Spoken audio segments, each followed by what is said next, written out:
بسم اللہ الرحمن الرحیم۔ شروع اللہ کے نام سے۔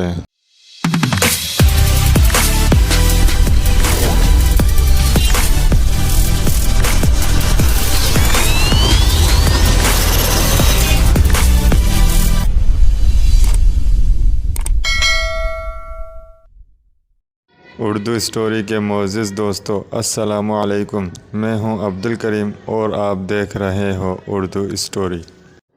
آج کا جو ہمارا عنوان ہے، ایک زندہ شخص پر قبر کے عذاب کا سچا واقعہ۔ زیادہ وقت نہ ضائع کرتے ہوئے تو چلیں آج کی ویڈیو اسٹارٹ کرتے ہیں۔ کیا جاتا ہے کہ چنانچہ چند سال پہلے قبل ایک جماعت مانسہرہ سے آگے ایک چھوٹے سے قصبے میں گئی۔ اس جماعت میں ایک شخص ڈاکٹر نور محمد تھا۔ ان کا بیان یہ ہے کہ مسجد سے باہر ادھر ادھر کافی لوگ فارغ بیٹھے تھے۔ ہم لوگ ان کے پاس گئے اور مسجد میں آنے کی دعوت دی تاکہ وہ تعلیم میں شریک ہو سکیں۔ کچھ لوگ ہمارے ساتھ مسجد میں آنے پر تیار ہو گئے۔ ایک صاحب نے کہا کہ میں نماز کے وقت آؤں گا اور نماز کے بعد عذاب قبر کا ایک واقعہ آپ لوگوں کو سناؤں گا۔ چنانچہ ظہر کی نماز کے بعد یہ شخص ہمارے پاس بیٹھ گیا۔ اپنا تعارف کروایا کہ وہ ریٹائر فوجی نوجوان تھا۔ اس فوجی کا بیان ہے کہ 1920 کی جنگ میں ایک قبر میں اسلحہ کا ایک عارضی ذخیرہ یعنی ایک خیمہ لگایا گیا تھا اور کچھ نوجوانوں کے ساتھ اس فوجی کی ڈیوٹی تھی۔ دن کا وقت تھا اور کوئی خاص کام نہیں تھا۔ چنانچہ اس نے قبرستان میں گھومنے کا شروع کر دیا۔ اس کا گزر ایک پرانی قبر کے پاس سے ہوا تو وہاں محسوس ہوا جیسے قبر کے اندر سے ہڈیاں ٹوٹنے کی آواز آ رہی ہے۔ اس فوجی نوجوان نے بتایا کہ میں نے بندوق کے بٹ کے ساتھ قبر کی اینٹیں ہٹانا تاکہ دیکھ کہ یہ آواز کیسی ہے۔ جیسے جیسے میں مٹی ہٹاتا گیا آواز اور تیز ہوتی گئی اور میری دلچسپی اور خوف بھی بڑھتا گیا۔ دن کا وقت تھا، روشنی خوب پھیلی ہوئی تھی۔ کیا دیکھتا ہوں کہ قبر کے اندر انسانی ہڈیوں کا ڈھانچہ پڑا ہوا ہے اور اس پر ایک چوہے کی شکل کا ایک جانور بیٹھا ہوا ہے، اور جب وہ منہ اس ڈھانچے کے اوپر مارتا ہے تو سارا ڈھانچہ اکڑ جاتا ہے اور ہڈیوں کے ٹوٹنے اور چٹکنے کی آواز آتی ہے۔ میرے سامنے اس جانور نے 3 مرتبہ اپنا منہ ہڈیوں پر مارا۔ مجھے بہت سارا آیا کہ یہ جانور اس کو بہت تکلیف پہنچا رہا ہے۔ چنانچہ رائفل سے جب میں نے اس جانور کو مارنے کا ارادہ کیا تو وہ مٹی میں چھپ گیا۔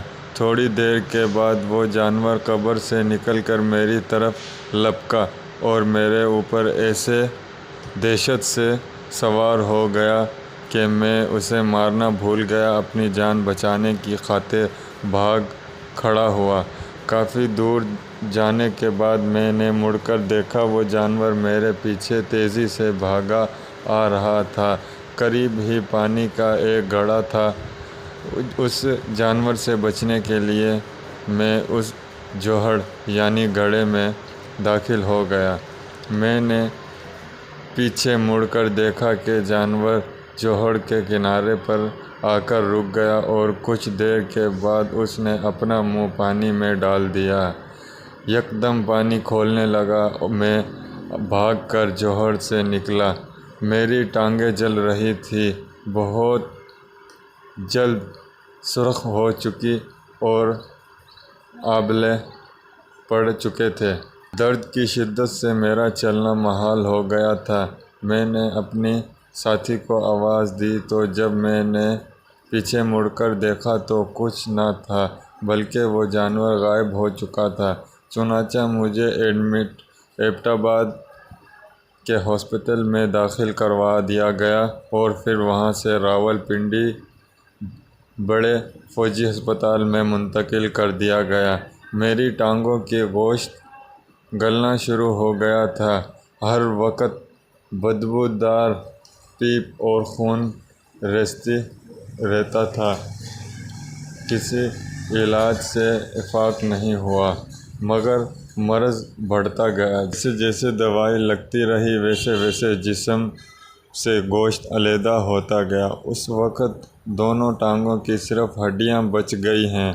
گوشت آہستہ آہستہ گل کر علیحدہ ہو چکا ہے اور ہر وقت مردے کیسی بدبو آتی رہتی ہے۔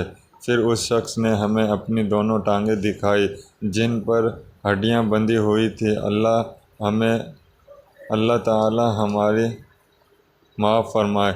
اللہ تعالی ہمیں قبر اور جہنم کے عذاب سے محفوظ رکھے، آمین۔